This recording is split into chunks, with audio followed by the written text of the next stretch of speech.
Lahko bi rekli, da živimo v nekem času iskanja in spraševanja.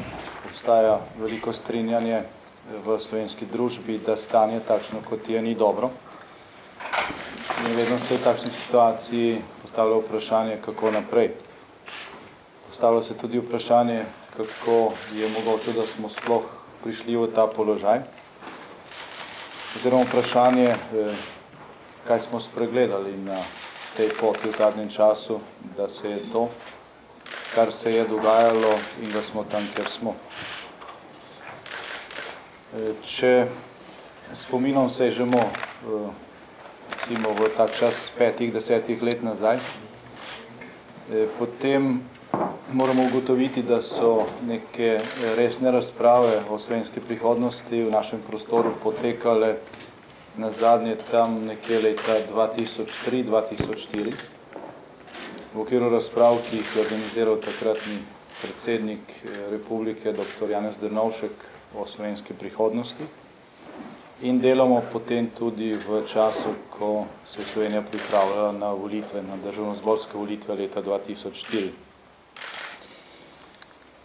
V razpravah, kjer se običajno govori o prihodnosti, se pravi pred volitvami, ki so sledile potem leta 2007, ko smo imeli predsedniške volitve, ali leta 2008, ko smo imeli naslednje državnozborske volitve,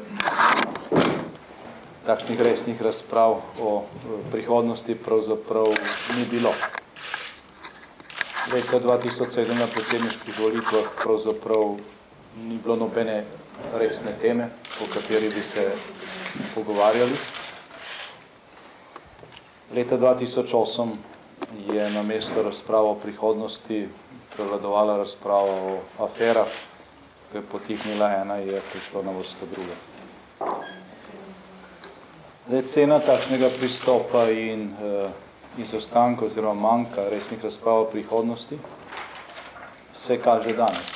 Ta cena je še dodatno okrepljena z učinki gospodarske krize, ki bi v vsakem primeru terjala seveda določena plačila, ampak predvsem je stanje, v katerem danes smo, posledica tega, da slovenska družba v zadnjih 7 ali pa 10 letih ni bila sposobna opraviti resne razprave o tem, kaj nas eventualno čaka v prihodnosti in kako se na njo pripraviti. Cena takšnega pristopa ali pa bolje rečeno nepristopa in ignorance realnih dejstev je danes napoved Urada za makroekonomske analize in razvoj o 140.000 brezposelnih do konca letošnjega leta. Cena je rekordno zadolževanje ožjega sektorja države in rekorden proračunski primanjkljaj. Cena je propadanje nekaterih celih gospodarskih panog. Cena je tudi propadanje številnih ali pa tisočev dobrih obrtnikov, malih in srednjih podjetnikov, ki imajo naročila, vendar niso dobili plačila za svoje delo, oziroma niso dobili v sodnih postopkih, ki so jih sprožili, pravice, ki jim jo daje ustava in so pravzaprav propadli ali pa propadajo zaradi nedelovanja pravne države.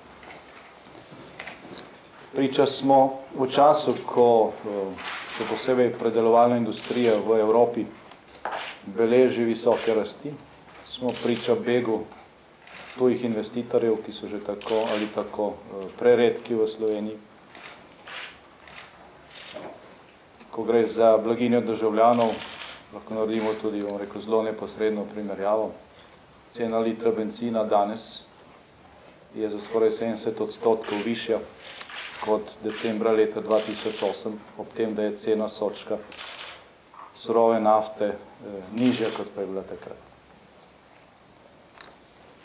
Letos Slovenija praznuje tudi 20. obletnico osamosvojitve in lastne državnosti. In 20. obletnica je vedno priložnost ne samo za pogled nazaj in za ocene tega, kaj smo dosegli ali pa kaj smo zamudili, ampak je tudi priložnost za pogled naprej.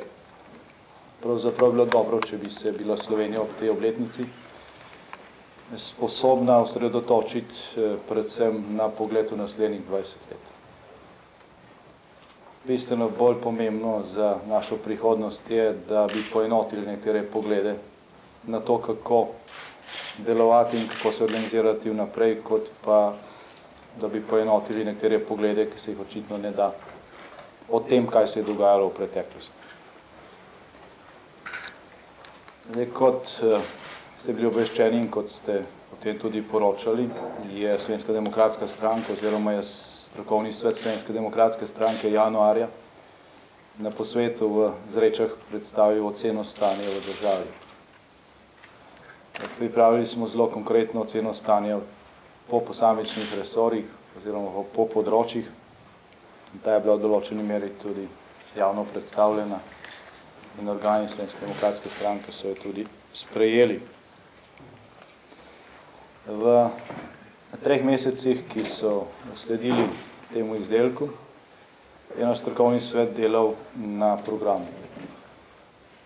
V zadnjih 10 dnevih smo zaključili pripravo predloga programa ali pa izhodišč programa za naslednji mandat.